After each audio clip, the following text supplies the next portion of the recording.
Olá, amigos runners, tudo bem com vocês?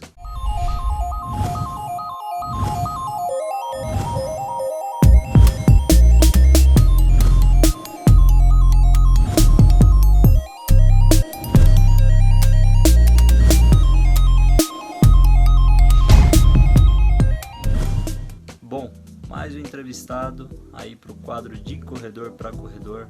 Dessa vez eu entrevistei o fisioterapeuta Caio Maciel, do Laboratório da Corrida, e a pauta da nossa entrevista foram as principais patologias que acometem os corredores.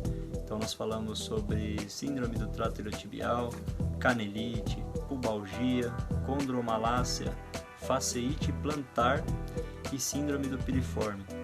E ele também falou a respeito da técnica de liberação miofacial, que é uma técnica que tem ganhado bastante espaço aí na fisioterapia. Então, vamos ver aí como é que foi essa entrevista.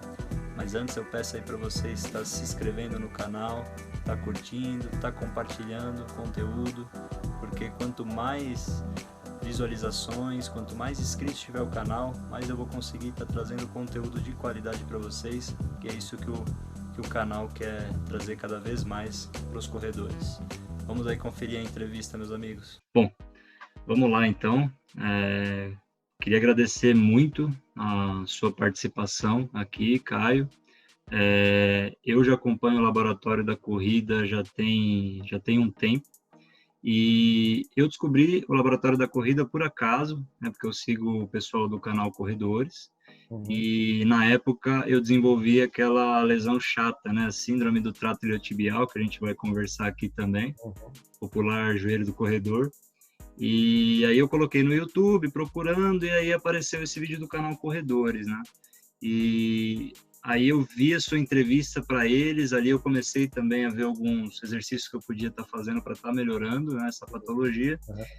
E posso te dizer que essa lesão volta de vez em quando, mas sempre que eu faço esses alongamentos melhora e eu consigo correr aí sem dor, sem essas dores. Primeiro eu desenvolvi no lado esquerdo e depois eu desenvolvi no lado direito, mas aí com esses alongamentos, com essas técnicas, eu consegui que elas não me atrapalhassem tanto. Então, assim, o trabalho que você faz é muito legal, é muito bacana, acompanho lá no Instagram os exercícios, baixei o e-book ontem para dar uma olhada, então sou fã mesmo aí do trabalho. E eu queria que você contasse aí sobre o Laboratório da Corrida, para quem não conhece o trabalho de vocês, sobre o e-book, queria que você desse um overview aí para a gente. Bom, beleza. Bom, obrigado aí pelo convite, é um prazer.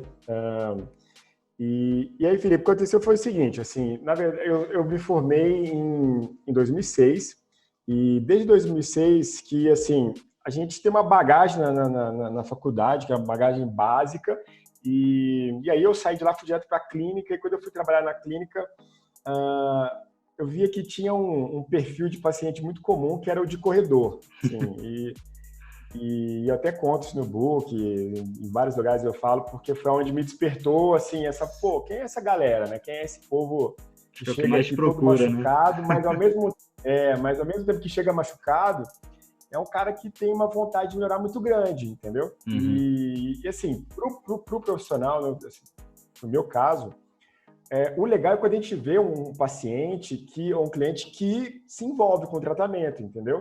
Que é aquele cara que você não precisa ficar brigando com o cara para fazer com que ele faça exercício. Pelo contrário, ele quer fazer mais, ele já quer pular etapa, quer fazer, não, me dá um mais difícil aí, porque esse aqui tá fácil e tal. Então, assim, eu prefiro sempre trabalhar com o paciente que eu tenha que segurar do que alguém que eu tenha que empurrar, entendeu? Então, essa foi a primeira coisa que me chamou a atenção no corredor. Mais ou menos, e aí eu comecei sempre que chegava um corredor lá, eu também tentava atender, e depois acabava que um saía do tratamento, indicava o outro, vai lá procura o Caio, e aí foi assim, aí eu fui criando gosto, fui estudando mais. Eu tive também um estúdio de personal, que aí foi um negócio meu, mas que eu trabalhava lá com funcional, então eu tinha educadores físicos e tinha eu como fisioterapeuta. E a gente fazia um trabalho muito legal em conjunto, e ali eu já comecei a atender os corredores na parte de prevenção também. Então, eu estava acostumado a receber a galera como tratamento, e agora eu tive a oportunidade, isso foi mais ou menos em 2010, 2009, 2010. também de trabalhar essa parte antes e não só o tratamento. E aí eu comecei a atender corredor dali, né? Então eu atendi o corredor e aí fui aprender a fazer a avaliação, porque eu falei, cara, não é só, dá só para você ficar em cima do problema, da patologia. Tem que extrapolar um pouquinho mais, aí foi que eu entrei na parte de biomecânica, de estudar a corrida, de tentar entender um pouco mais sobre isso. E aí comecei a trabalhar basicamente com corredores, às vezes não como eu focava nesse público específico, mas era o que mais chegava. E aí eu fui criando gosto. Hoje eu atendo quase, sei lá, 80% das minhas avaliações hoje são em cima de corredores, né? Assim, pessoas que têm algum problema relacionado à corrida. Foi aí que eu criei o Laboratório da Corrida, já tem, se não me engano, já tem 2 anos, eu acho. E que meu objetivo, assim, todo mundo que chegava para mim, seja na clínica ou até fora dela, quando eu estava numa roda de amigos, alguma coisa assim, tô com a dor, e o cara, não, fala com o Caio ali. E acho que a maioria dos corredores chega para mim sempre com a pergunta seguinte: que exercício que eu faço para dor no joelho? Bom, não é tão simples assim, né? Mas eu vi aí uma oportunidade assim de repente falar numa linguagem parecida e o exercício ele pode até atrapalhar, sabe? Se você de repente fizer um exercício errado, ele pode sim atrapalhar. Mas na maioria das vezes ele vai ajudar. Então, se a gente de repente, e eu tomo maior cuidado com os meus exercícios quando eu posto lá, porque eu sei que eu não estou vendo quem está fazendo. Mas como eu entendo bem da parte do corredor, e por isso que o Instagram é específico para corredor, porque eu já tiro uma variável importante, por exemplo, se a pessoa nada e tem uma dor na coluna, foge do meu público, entendeu? Então eu consigo ser pelo menos mais específico, trabalhando direto com o nicho, com o público específico, então eu consigo dar exercício que eu sei como é que ele vai funcionar de acordo com o gesto esportivo da pessoa.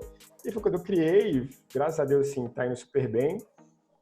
Nessa parte, a gente está agora vivendo essa pandemia aí, então as pessoas estão deixando de correr. E isso refletiu lá, as pessoas estão deixando de ver os posts e tal, que é uma pena, mas infelizmente é o que a gente está vivendo, assim, né? Uma circunstância. Mas foi o que eu criei, tá indo super bem. Eu também tenho um canal do YouTube, que Laboratório da Corrida tem o mesmo nome. Lá eu posto menos, mas estou começando a aumentar as postagens, que lá são vídeos mais maiores, com mais conteúdo, mais elaborados. Mas é isso, a história basicamente foi essa. Hoje eu adoro trabalhar com corredor, como eu falei. Hoje esse público é bem maior, eu atendo quase especificamente isso, estudo diariamente. Hoje mesmo eu estava lendo sobre algumas coisas novas que saíram, sobre tênis e tal. E minha vida hoje é essa galera aí. Bacana. E dos corredores que te procuram, porque depois que você começou a ver a parte da corrida, você viu que tem corredor de 5, de 10, meia, maratona, ultramaratona. Que tipo de corredor que te procura mais? Bom, eu acho que assim, é dividido entre... os corredores que fazem 5 e 10 quilômetros, na maioria das vezes são corredores iniciantes, ou que tem alguma restrição, de repente ele nem gosta tanto de correr, mas... fica ali entre 5 e 10 quilômetros, ou por algum receio, ou porque tá bom, também é o meu caso. Por exemplo, eu corro até 10 quilômetros, eu fiz pouquíssimas corridas acima disso, mas é o que eu gosto, me sinto confortável e me sinto super bem assim, fazendo essas distâncias. Depois tem uma galera que já quer de meia maratona e maratona, que são pessoas que curtem mais, né? Eu sinto que elas são mais empolgadas, assim. Eu sou da ultra. De ultra... da outra. Pois é, de ultra eu atendo menos, assim, menos. Aí tem até uma coisa minha, que eu não curto muito as ultras maratonas, assim, não em relação à atividade. Mas o que acontece? Por ser fisioterapeuta, eu acho, na maioria das vezes, um excesso a questão do ultra. Outro dia mesmo eu atendi um corredor um ultramaratonista, já fez várias, assim, um cara que tinha uma bagagem bem grande de corridas. E assim, eu coloquei isso para ele, eu sempre coloco, olha, ultramaratona é uma coisa que eu sou meio assim e tal, é um esporte, acho legal, bacana, eu só acho que extrapola um pouquinho o que seria o legal da corrida, entendeu? Então assim, porque aí você está com risco maior de ter lesão, eu acho que começa a chegar já também ali num limiar fisiológico de perda de alguma coisa. A gente tem hoje alguns artigos falando de pós-maratona, a condição fisiológica do corredor é como se tivesse parecido como se estivesse doente, tá? Caramba! Por quê? Em relação a essa sobrecarga que que as corridas de longas distâncias comprometem. Então isso acaba gerando um pouquinho de sobrecarga, mas não que seja um problema. Eu atendo uma boa os corredores, acho bacana, acho legal, acho bonitas essas corridas de longas distâncias, mas aí eu sempre tenho receio de atender, porque é uma pessoa que já vai além do limite ali, então, que é o seu caso, você vai saber melhor. Sim, né, eu já sei, já que uma vez eu fiz um treino de 64 quilômetros, e aí no dia seguinte me baixou a imunidade. Então, tanto que nesses tempos de Covid, eu evito de fazer esses treinos mais longos justamente mas deve ser evitado, exatamente. Sim. Mas deve ser evitado mesmo, assim, porque é um treinamento, é uma corrida que realmente ela provoca uma baixa de todo o seu organismo, assim, um nível bem avançado. E aí, por exemplo, esse maratonista que eu atendi, ele já fez corrida de 240 quilômetros, dessas você corre 3 dias direto e tal, que você tem que montar acampamento.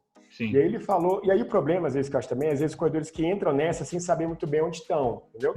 E aí ele comentou de um caso que eu achei interessante, que ele estava fazendo a corrida dele, e numa subida, e um cara passando mal, muito mal, e ele ficou meio ali do lado, e aí, de repente, esse cara quase desmaiou. Ele parou junto com ele, e aí o cara urinou escuro. Assim, o cara estava no processo renal. Já ouvi falar isso já. Pois é, bem avançado. Então, assim, você tem que tomar alguns cuidados, e aí é onde entra um pouco dessas observações, é esse nível de preparo, nível de condicionamento, quando você se coloca. Às vezes eu acho também que o corredor aí ele fica numa marcha lenta ali para tentar completar aquele negócio, e isso só vai acabar. Então, assim, é um receio só. Mas, voltando à sua pergunta, talvez eu tenha viajado demais aqui. Não, depois eu vou botar uma adendo também. Mas eu gosto de falar desse assunto, por isso que eu me alongo às vezes. Sim. Eu atendo normalmente esse pessoal de 5 a maratona, uma porcentagem muito pequena de ultramaratonistas. Tenho começado a atender os corredores de trail, de montanha agora também, que está aumentando, né? Algumas pessoas estão migrando para isso. Mas eu colocaria hoje aí como uns 40% de 5 a 10 quilômetros e 60% pessoas que fazem meia maratona e maratona. Entendi. Então, como você estava falando das ultramaratonas, o que acontece? Eu tenho ainda pouco menos de 2 anos de corrida, né? Então, eu já fiz 8 meias, 3 maratonas, uma ultra, só que assim, eu comecei num grupo de ultramaratonistas, né? O Ultra Loucos do ABC. Então, a galera lá já conhece bastante, e desde sempre, desde base, vamos dizer assim, trabalho de base, né? Eles me chamam de estagiário deles. Isso. E aí, todas as corridas eles levam tudo o que precisa, nutrientes, eles falam, faz tal coisa, não faz tal coisa. Então, assim, eu tô tendo uma base, né, com relação a isso. Porque, realmente, se você for para uma corrida dessa, sem ter uma base, você pode muito bem se estrepar mesmo, né? A questão de hidratação, tudo. E tem uma outra base, né? Assim, tem essa questão de estrutura que seria externo, né? A gente chama na fisioterapia, a gente tem fatores internos e externos que vão interferir numa lesão, que podem levar a uma lesão. Então, internos, tudo aquilo que é seu. Então, por exemplo, a sua biomecânica é um fator interno. A gente tem fatores externos, por exemplo, a gravidade atua em você, que vai levar algumas variáveis físicas e tal. Mas a sua idade, a sua experiência, a sua postura, tudo isso são fatores internos. E externos é o clima, a inclinação que você vai correr, as regras que você está ali, no caso da ultramaratona, às vezes tem que parar, você dorme, né? Então, assim, você tem esses 2 fatores. Então, você tem esse fator externo, que é esse que você está bem assessorado, e tem um outro fator interno, que é importante, que é exatamente o fato de, será que, não estou falando você não, tá? Vou usar você como exemplo, mas em geral.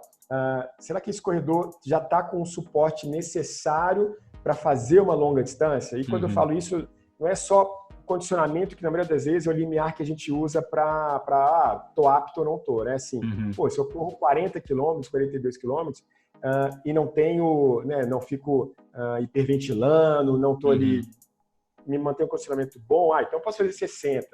Só que a gente tem que lembrar que a gente tem uma parte que a gente chama de músculo esquelético, que são os músculos, os tendões, ligamentos, os ossos, que talvez esses ainda não estejam completamente adaptados a esse volume que você pode impor. Entendi. Isso vale para o ultramaratonista, para o maratonista, para o que faz meia, para o que faz os 10 e 5, né? desde que eu comento, se você começou a correr, o seu corpo vai se adaptar cada vez mais a esse aumento, a essa crescente de volume de carga que você vai colocando, entendeu?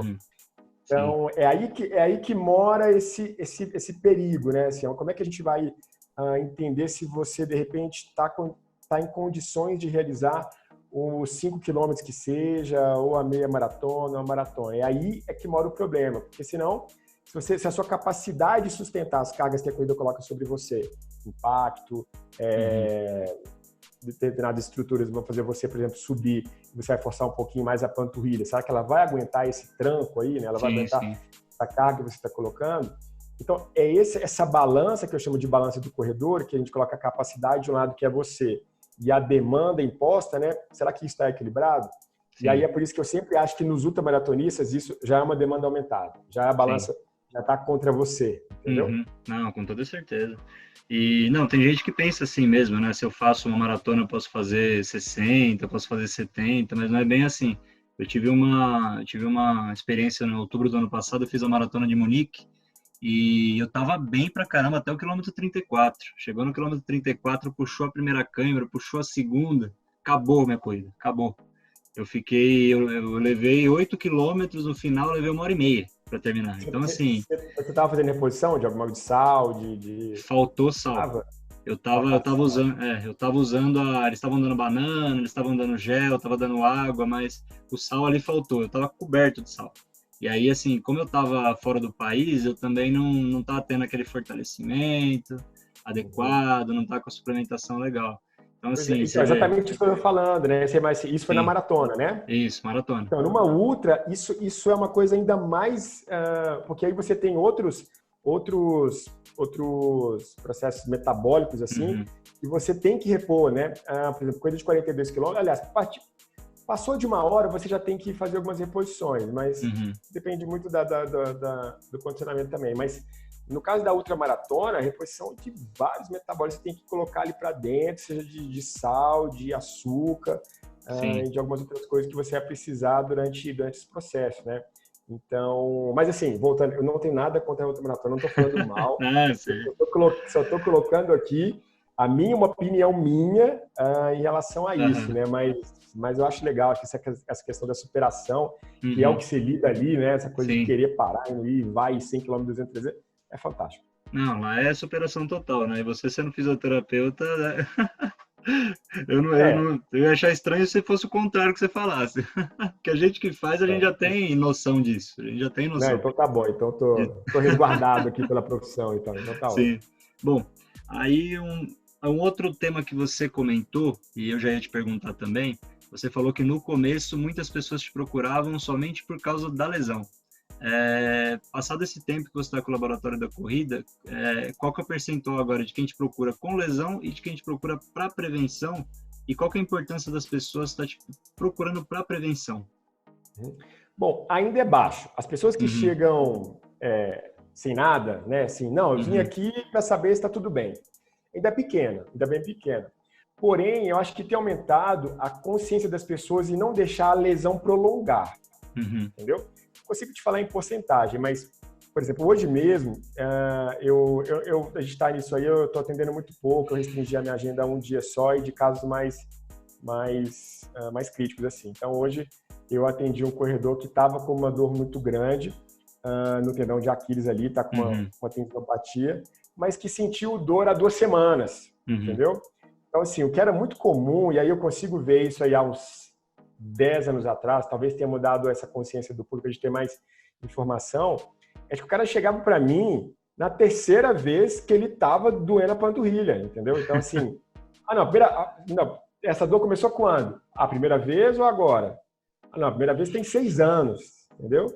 Aí eu fiz isso, fiz aquilo, né? Aí tem um monte de coisa que as pessoas fazem e tal, às vezes é repouso, aí ficou 6 meses. Então, isso aqui mudou, né? Hoje a pessoa, ela sente a dor e a dor leva sem ela esperar tanto e sabendo que aquilo pode progredir e que talvez tire da coisa se a gente não interferir logo. Fazer uma intervenção próxima.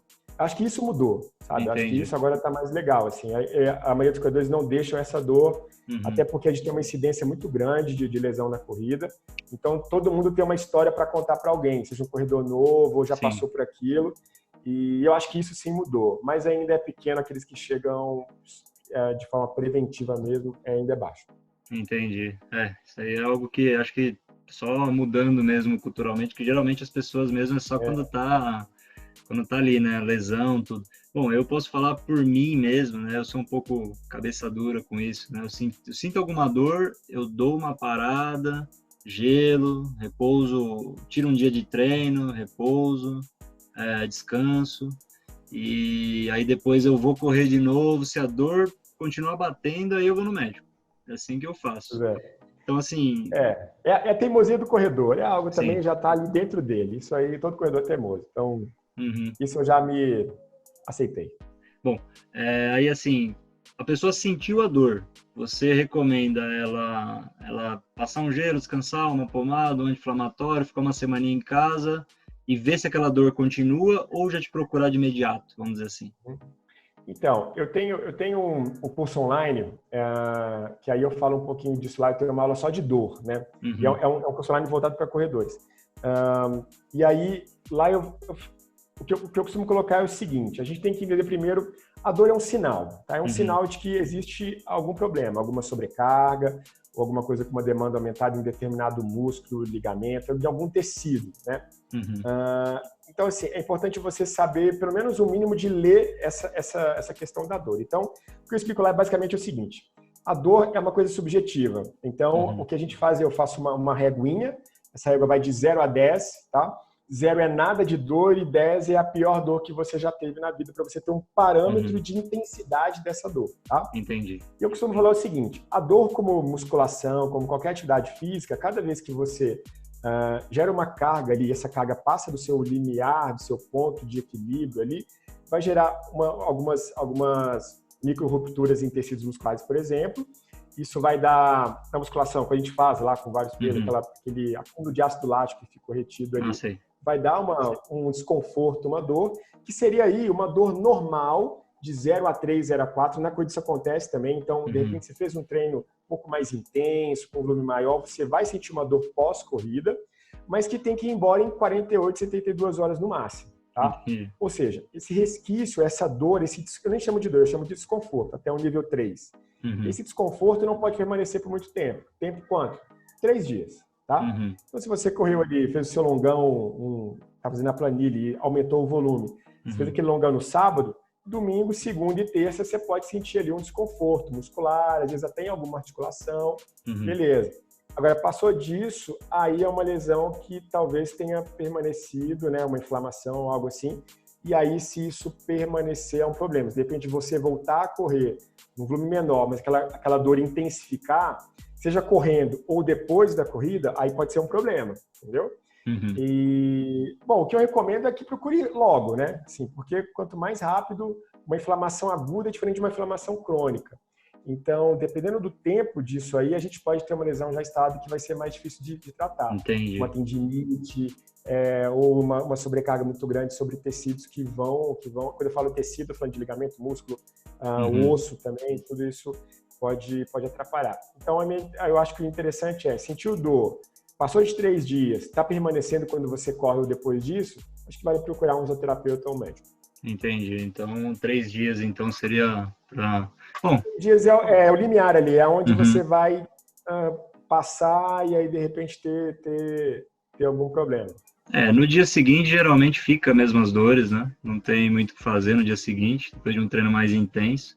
Geralmente eu também tenho esse termômetro, né? O dia seguinte é normal e nos outros dias, se continuar realmente...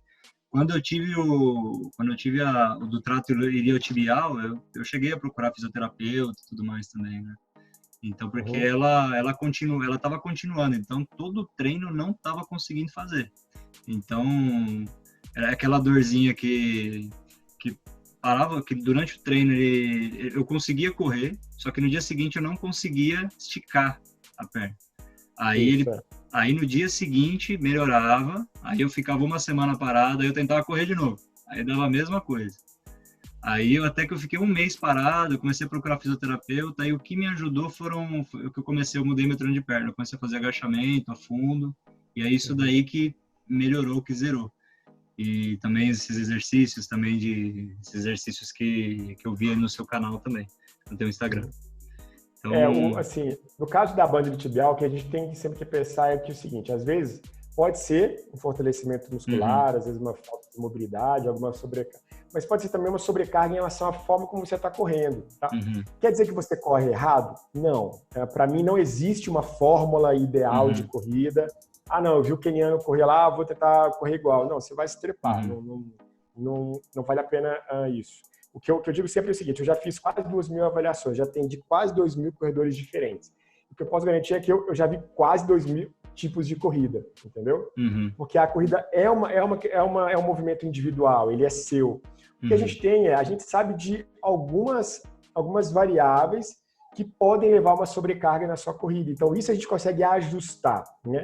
E aí é onde eu me coloco como um facilitador, assim, alguém que vai facilitar essa mudança ou gerar ali um pequeno ajuste na biomecânica que pode reduzir uma sobrecarga.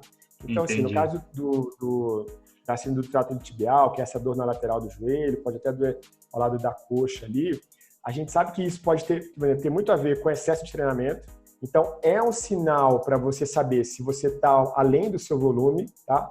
Então, tanto é que ele é muito comum em corredores iniciantes. A fratura, a canelite, junto com a síndrome do trato, ou da banda iliotibial, são patologias que podem acontecer nesse momento de adaptação. O seu corpo está se adaptando, se acostumando a essa carga que você está colocando. E se você aumenta demais, ele não consegue correr atrás disso. E aí, esse desequilíbrio pode gerar por que você sentir essa falta, essa rigidez na articulação do joelho? Porque aí o tecido fica como se fosse um espasmo muscular, e aí todos os tecidos adjacentes ali, toda aquela parte da banda tibial, ele contrai e realmente você vai depois ela vai se ajustando, você volta a ter o movimento, mas inicialmente essa restrição grande, essa rigidez grande durante a articulação, que é um sinal bem clássico aí do trato. Entendi.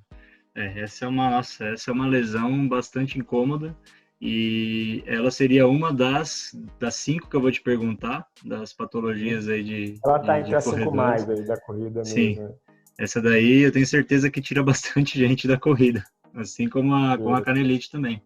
E ela é uma dor que tem, às vezes, durante a corrida. Ela é uma dor que, às vezes, assim, eu já atendi muita gente que parou mesmo por causa disso, essa rigidez grande no joelho, falou, meu joelho travou, né? Que é isso que eles falam. Meu joelho travou, não deu mais para continuar. Nem andando. Então, realmente... Agora, não é uma patologia tão difícil de tratar. Tem outros bem mais complicados. Se a gente conseguir retirar a sobrecarga, nivelar esse corredor aí, manter a capacidade junto com a demanda, já vai reduzir bastante uma possível volta aí. E fazer os fortalecimentos necessários de acordo com a biomecânica que ele tiver lá, que a gente pode avaliar. Sim. A minha no joelho esquerdo foi no meu início da corrida, porque eu aumentei bastante o volume. E no joelho direito também foi questão de volume, que eu comecei a aumentar a velocidade. Então, eu fiz uma meia maratona de Santo André com RP, 18K com RP, fui fazer maratona na sequência, aí ela começou... A minha foi questão de volume. E assim, eu conseguia correr, mas no dia seguinte eu tinha um problema. Então, não era durante, né, a corrida. Bom, pode acontecer. Você falou de lesões mais difíceis de tratar. Uma delas eu tenho certeza que deve ser essa daqui, que eu fui no médico até para ver, fiz ressonância magnética tudo no final do ano. Eu achei que eu poderia estar com ela e todo mundo falou para mim assim, se você tiver com ela vai ser difícil de tratar. Pubalgia. O que você tem a falar aí da pubalgia e quais podem ser as causas dessa dor? Pois é, a pubalgia não é a mais comum, ela não é a mais comum na corrida. Sim, a gente tem outras que acontecem com uma incidência bem maior. Tanto é que se a gente botar uma lista das 10 aí, ela nem estaria. Mas o que acontece? A pubalgia pode acontecer por vários motivos. A gente não tem hoje ainda bem específico o que seriam os fatores de risco, que são aqueles fatores ou disfunções do movimento que podem gerar, tá? Mas, inicialmente, a gente pode ter uma sobrecarga durante a sua mecânica da corrida. Quando a gente tem ali o corredor, aquele movimento de perna, a gente tem também uma estabilização nos movimentos de rotação. Por quê? Ali o que mais acontece é a flexão do quadril, sua perna vai à frente, né? Você faz isso, vai colocar a perna à frente. Quando você faz essa flexão, você pode ter, por uma disfunção, uma rotação ali do seu fêmur. Então, a perna pode girar um pouquinho, tá? Isso quando você coloca... Então, você fez a flexão e pisou no chão. Quando você pisa, você pode ter alguns movimentos de rotação ali. Então, você talvez já tenha ouvido falar do valgo dinâmico, que é um dos mais... uma disfunção de movimento bastante comum. É quando o joelho cai um pouquinho para dentro, né? Então, o joelho... você está pisando aqui, o joelho ele joga um pouquinho internamente. Junto com esse internamente do joelho, ele faz uma rotação. Aí você já está começando a mexer nesse equilíbrio entre adutores e abdutores, que são os músculos internos, que vão fazer a rotação interna ou externa. Está entendendo isso? Sim. Então você está correndo ali, a princípio você quer movimento nesse plano aqui, ó, flex-extensão, certo? E aí, dependendo desse movimento, quando você pisa no chão, se algo mexe nessa parte aqui de provocar rotações, você já começa a ter um desequilíbrio ali, alguns músculos, por exemplo, os adutores que incidem nessa parte do pubis ali, que é bem naquela região ali, finalzinho do quadril embaixo, né, embaixo do saco escrotal ali mesmo, aquela região, aquilo ali pode ter uma sobrecarga por uma carga excessiva sobre esse controle muscular, vai provocar uma tensão. Imagina que esse músculo vem e insere no quadril, nessa região do pubis, certo? Sim. Se você tem uma sobrecarga, a tendência é de provocar uma tração sobre esse músculo, ele puxa para baixo, tá? Em função dessa disfunção. Entendi. E aí essa tensão pode provocar ali uma tração naquela região onde é fixada no osso e você tem uma inflamação ali, tá? Entendi. Por que às vezes é chato? As pessoas tendem a achar que alongamento e fortalecimento só por si só vai melhorar.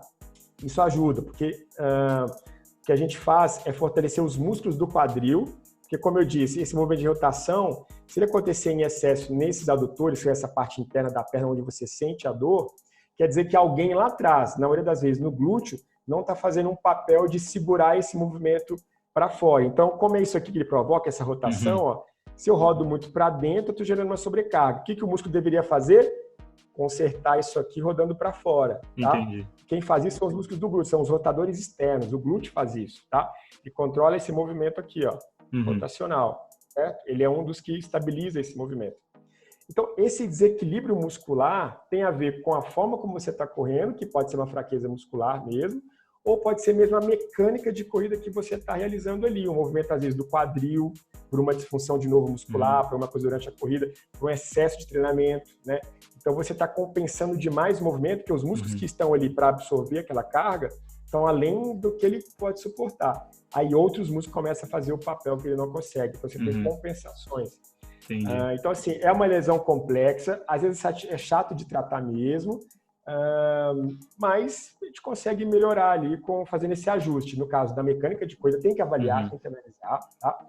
Ou então, fortalecer os músculos do glúteo, que aí isso é o que eu mais... Se você olhar os meus exercícios lá, a maioria são de fortalecimento dos músculos do quadril. Isso é importantíssimo no corredor, que aí é a região do glúteo que eu estou falando. Melhorar a força do quadríceps, que pode ser um desajuste ali também, e de repente ver essa questão dos adutores, se eles estão com aumento de tensão. Os adutores seriam esses músculos internos ali, tá?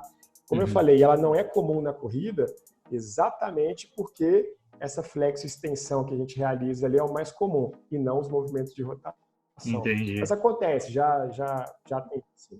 Acho que por isso que ela comete mais jogador de futebol, né? Sim, exatamente. E aí é que às vezes é pior. De chute, né? Aqueles movimentos de chute, passe. Exatamente. E também dos movimentos de explosão que eles têm que ficar fazendo, né? Esses deslocamentos em vários sentidos. O corredor ele só desloca em um sentido, né? A não ser coisa de montanha e tal, mas naturalmente ele vai ali correr reto.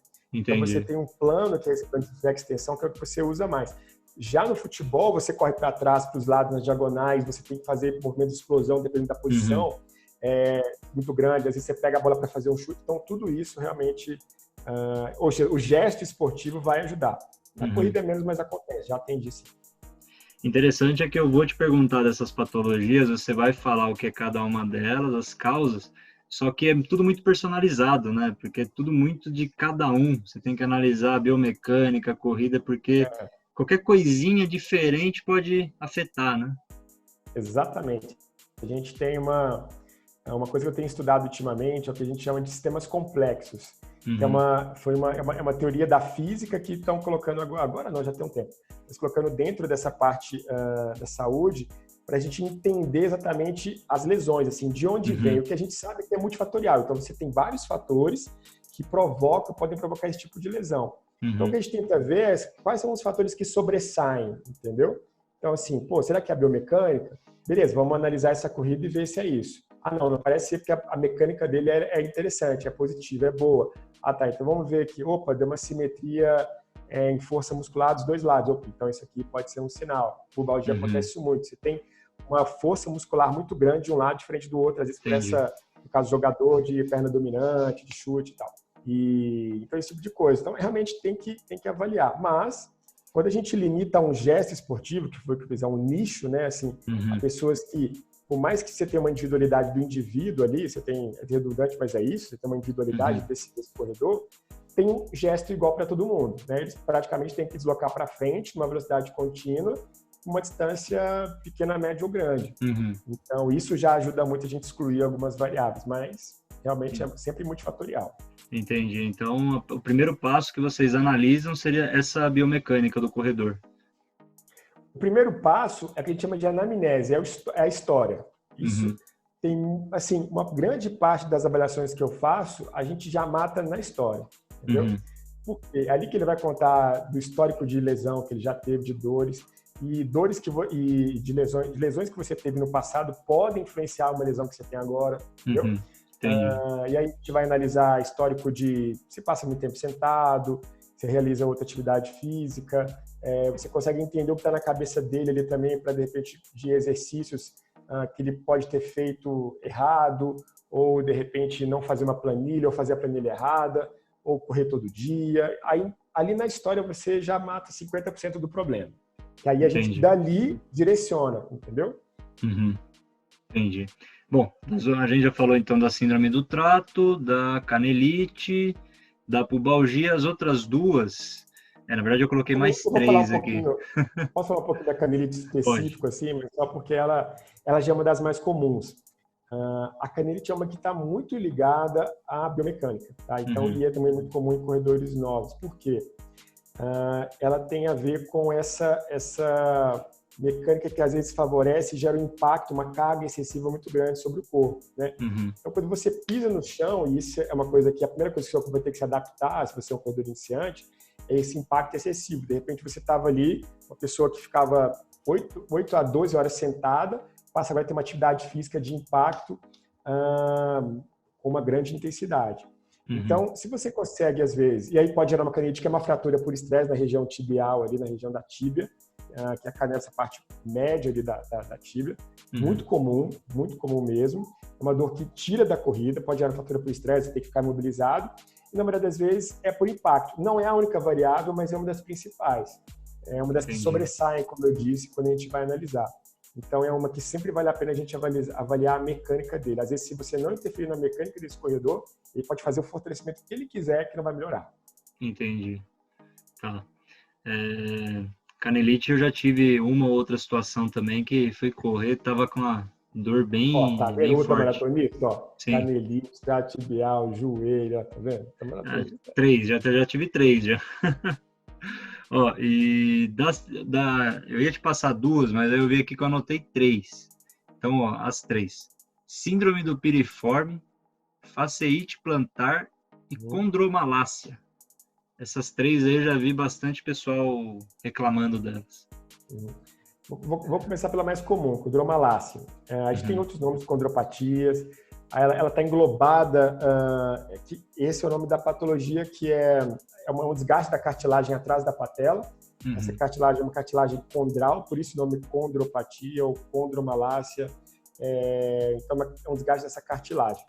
E outro dia eu estava até lendo sobre isso, e é interessante com a forma como o autor colocou, que era o seguinte: às vezes as pessoas chamam isso de uma lesão muito comum no corredor. Ela é comum no corredor, mas ela é uma lesão comum no corredor e quem nunca correu.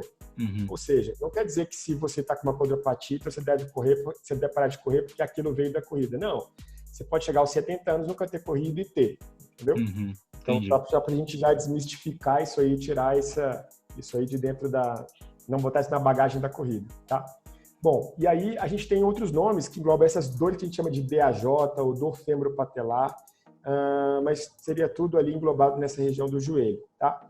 Na maioria das vezes você tem um desgaste nessa região, nessa articulação, que a princípio é uma cartilagem espessa, exatamente porque ali existe um atrito nessa articulação, ou seja, ali tem um atrito, independente da corrida ou não. A corrida pode aumentar? Pode. O que a gente precisa fazer? Fortalecimento, na verdade, o fortalecimento da região do quadril ali de novo, do glúteo, quadríceps, você tem que ter uma coxa forte mesmo para ajudar nisso. Ver essa questão do impacto, porque se você tiver um impacto excessivo na corrida pela sua biomecânica, você vai gerar uma sobrecarga do joelho para ele absorver essa carga. Então, funciona um pouquinho assim. Se eu tiver um impacto excessivo, a minha demanda sobre a articulação do joelho para absorver, que é quem faz isso, né? O joelho é uma das articulações, vai ter o tornozelo, o joelho e o quadril fazendo uma espécie de mola para amortecer quando você pisa no chão, tá? Então, se você tiver um impacto muito grande, você está sobrecarregando muito seu joelho porque ele vai ter que fazer uma flexão maior, certo? Então, se eu diminuo, de repente, o impacto, eu reduzo essa demanda no meu joelho. Então, sobre a patologia, basicamente é uma demanda aumentada sobre o joelho que vai gerar um desgaste nessa articulação. Como é que você pode, uma das formas de você melhorar? Fortalecimento do glúteo e quadríceps. Isso aqui já vai ajudar bastante. Se tiver uma mecânica sobrecarregada, excessiva, né, que está gerando ali uma sobrecarga muito grande, tem que corrigir a biomecânica também, tá? Entendi. E outros fatores, mas basicamente ligados à corrida, são esses que a gente fica em cima aí e que fica mais fácil também de falar mesmo sem direto para o corredor, né? Sem precisar avaliar. Bom, essa é a Essa falei aqui do joelho, condromalácia, né? A condromalácia, é a Aí J, isso teria a síndrome do piriforme. Isso, do piriforme. É uma dor no glúteo, às vezes pode acontecer. Piriforme é um músculo que fica no glúteo. Você tem ali 3 camadas de glúteo ali e ele é um pouquinho mais interno. E esse músculo está sempre ativo durante... tanto quando você apoia no chão, que você precisa absorver esse impacto, essa carga, como também para gerar o movimento de flexão do quadril ali, de extensão do quadril, quando você está impulsionando. Então, é um músculo bastante sobrecarregado. E você pode ter essa síndrome que seria uma tensão, né, que leva ali uma sobrecarga grande com uma síndrome que são vários sinais, sintomas naquela região, fazendo com que ele fique tensionado, contraído. Isso vai alterar a mecânica do seu quadril e a mecânica da sua perna. Muitas pessoas relatam uma dor irradiada para a perna, né, porque aí você tem um nervo, que é o ciático, que passa entre, né, ele é um músculo que abraça o nervo, então passando ali. Se ele aumenta a tensão, ele estrangula esse nervo e você começa a ter uma dormência, um formigamento na perna. É por isso que tem esse nome de síndrome, né? Você tem vários sinais e sintomas ali derivados dessa compressão. Mas na maioria das vezes é por sobrecarga. De novo, a gente passou do limiar, a demanda está aumentada, é um sinal de que você está além daquilo que você consegue suportar. Entendi. Eu tenho um amigo maratonista que ele já está há anos parado por causa dessa síndrome do piriforme. Ele teve essa síndrome e não está conseguindo voltar. Tem que ver, porque assim, se ele tem tentativas de corrida, de novo, pode ser alguma coisa na mecânica da corrida dele que está gerando uma sobrecarga. Então, a partir do momento que ele volta a correr, que realiza aquele movimento, o músculo tensiona de novo, né? Aí realmente tem que ver, às vezes pode ser postural também, a postura dele estática, gera algum movimento do quadril ali que durante a corrida gera um estresse maior sobre aquela articulação. Então tem algumas... Mas assim, como eu disse, cada caso é um caso, né? A gente tem que analisar e ver como é que ele reage a alguns testes e as informações que a gente tem durante a avaliação. Mas basicamente é isso. Bom, e a última delas, a fasciite plantar. Fasciite. Também bastante comum em corredores iniciantes, muito comum em corredores que começam, às vezes, a querer mudar a pisada, né? Passar o antepé, e aí você gera uma sobrecarga maior sobre a panturrilha e sobre os músculos dos pés. E aí essa sobrecarga, de novo, vai levar. Então, você está acostumado a pisar com o calcanhar, vai mudar a pisada, você passa a ter uma carga maior sobre os músculos da panturrilha e da fascite. Uma coisa que muitos poucos profissionais assim fazem é, sempre quando eu vou tratar uma fascite plantar, que é uma inflamação que você tem não só da face, mas os tecidos que tem ali na sola do pé, por sobrecarga mesmo, ele tensiona e aí faz um mecanismo parecido com o que eu falei da pubalgia. Ele fixa ali na região do pé, né? O músculo vem aqui, assim, sai dos dedos, se fixa na região do calcâneo que está aqui, ó, tá? Entendi. Fixa nessa região. Então, como esse músculo aqui começa a ser tensionado, ele faz uma uma tensão e provoca uma tração sobre aonde ele é inserido no calcânio ali. Às vezes a dor fica no arco ou nessa região do calcânio, assim, ó. Exatamente porque ele está tracionando. A tensão é tão forte quando ele faz o movimento que o músculo puxa essa parte aqui para fora. Tanto é que em pessoas que têm isso com uma sobrecarga muito grande, começa a fazer o esporão, que é o que aumenta a tensão, né? E aí o esporão é o quê? É uma calcificação que o osso faz para tentar manter aquele lugar ali ainda mais forte. Você tem uma sobrecarga grande do tecido muscular ali, do tendão que está inserido. Quando ele tem essa tensão aumentada, o corpo joga osteoblasto lá, que é um tecido ósseo, para tentar segurar um pouquinho mais ali. Mas acaba sendo uma consequência dessa fascite, né? E também é uma lesão que às vezes é chatinha de tratar, porque você precisa mexer na biomecânica, você precisa reduzir essa tensão muscular, gerar um fortalecimento em seguida, reduzir a carga dele, porque provavelmente ele não vai conseguir correr o volume que ele estava correndo na corrida. Você tem que fazer essa redução de carga. Mas, basicamente, assim, sobre todas essas lesões que a gente falou, a liberação miofascial é uma que pode ajudar bastante no primeiro momento. Que é isso que eu ia te perguntar, que é uma técnica que você usa bastante. Tensão, diminuir essa tensão muscular, né? Porque você diminuindo essa tensão muscular, você já ajuda a reduzir a dor e, de repente, a melhorar o movimento ali. Então, basicamente, na fascite plantar, o que a gente tem às vezes a gente faz uso da palmilha também, por uso temporário. Isso depende da mecânica do pé ali, se ele tem uma pronação excessiva, se de repente o arco dele desaba demais. Isso também pode levar a fascite. Mas, basicamente, é isso.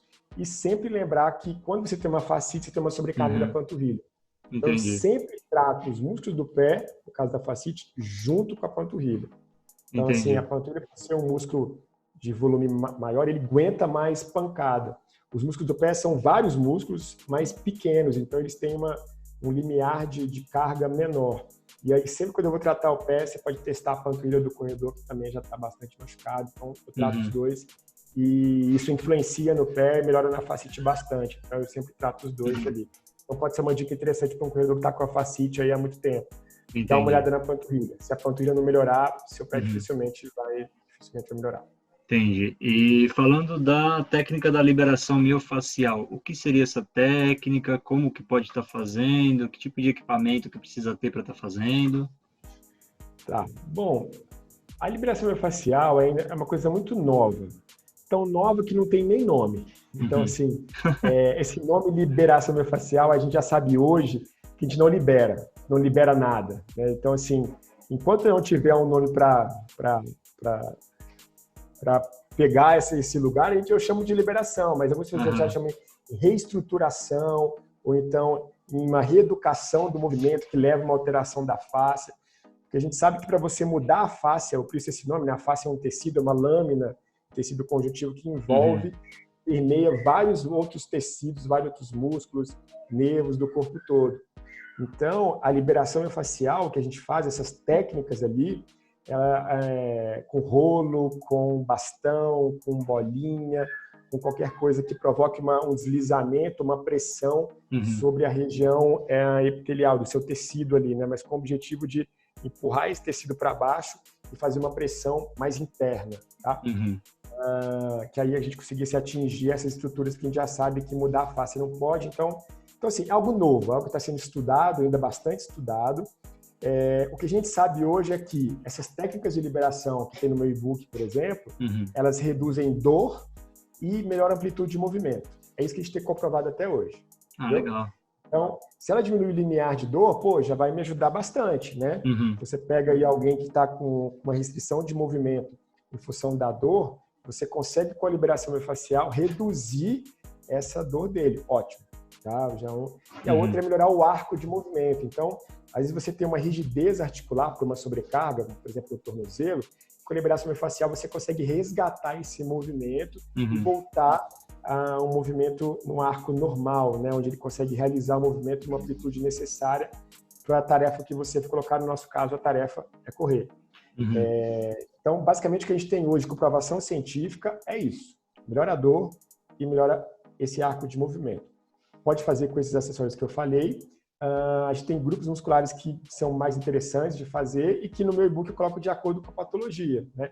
Então, por exemplo, no caso da fascite plantar, você vai trabalhar sobre os músculos ali do pé, né? Liberando esses tecidos, pequenos músculos que a gente tem, principalmente no arco do pé e na panturrilha. Se você tem uma tendinopatia do calcâneo, uma tendinite do calcâneo, mesma coisa, você vai fazer subiogastrocnêmico, aquela batata da perna ali, região do sólico, mais fibroso, perto do calcâneo aqui. Então, ou seja, você vai deslizando sobre essa região, fazendo uma pressão com esses acessórios, ou pode ser feito com a mão também, com o dedo. Mas aí é legal que seja para um profissional, porque a gente tem algumas técnicas ali. Mas que para o corredor eu basicamente indico fazer bolinha, rolo e bastão. São os acessórios que você pode ter que vão ajudar bastante. A bolinha eu comprei e aí eu uso ela no pé para tentar evitar a fascite. Uso ela aqui no quadril para evitar o trato iliotibial também, para fazer essa liberação. Então eu comprei essa bolinha massageadora justamente por causa disso. É importante que ela seja rígida, né, de borracha e rígida, não pode ser aquelas molinhas nem com aquelas pontinhas, porque ela tem que deslizar e a gente quer rígido porque a gente quer que ela provoque ali deformar mesmo ali o tecido onde você passa ela, né? Então você tem que provocar ali uma certa um deslizamento profundo naquele tecido para que ele tenha essa resposta que a gente deseja. Entendi. Bom, e é importante observar que de todas as patologias que eu perguntei para você, no teu Instagram você tem exercícios específicos para elas, né? Tem. Acho que tem para todos. Para pubalgia eu estou na dúvida aqui se tem, porque hoje, se não me engano, a gente já está com 200 e poucos exercícios lá e voltados para o corredor. Mas fiquei na dúvida agora. Mas para os outros todos tem. Ah, legal. Então tem alguma coisa lá que você pode fazer e pode te ajudar. E que somando a liberação, tem alguns de liberação também, mas somando o e-book, tem muita coisa legal lá. Ah, legal. Inclusive, depois dessa entrevista, num próximo vídeo, estava até falando com você em off, eu vou pegar cada uma dessas patologias e aí eu vou ver o exercício certinho e aí depois eu vou simular esse exercício. Lógico que eles vão mandar para você ver se tá bom, se não tá, se dá para postar, tem alguma coisinha que tá fazendo errado. Pode mandar aí, fica à vontade. Tá. Então, Caio, agradeço demais a sua participação. Eu aprendi bastante aqui, você entende demais do assunto, eu tinha bastante dúvidas também com relação a isso, né? E como eu sou ultramaratonista, com toda certeza, algumas dessas patologias eu vou ter também, mais adiante, espero que não, né? Mas, espero que não. Mas pelo exercício, né? Pelo superação de limite, né? Eu sei que mais para frente eu posso estar enfrentando elas, né? E aí eu vou precisar muito desses exercícios aí preventivos, né? De estar fazendo. A minha semana eu sempre coloco eles, né? Justamente para não estar com para não adquirir nenhuma dessas lesões. E, bom, vou colocar aí na descrição teu Instagram, teu WhatsApp, teu canal de corrida, link do download do e-book e tudo mais que a galera quiser saber.